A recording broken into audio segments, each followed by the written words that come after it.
ölsəm də, qalsam da, həsrətdən yansam da, çıxmaz ürəyimdən divanə olsam da. Ayrılığın dərdi ölməkdən yamandır.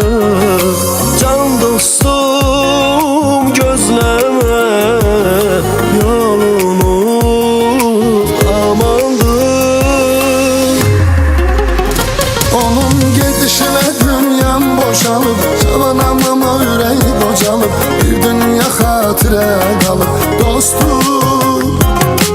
Olan olur, keçən keçir, o yolunu sənsiz seçir, gəlməyəcək daha gedib dostum.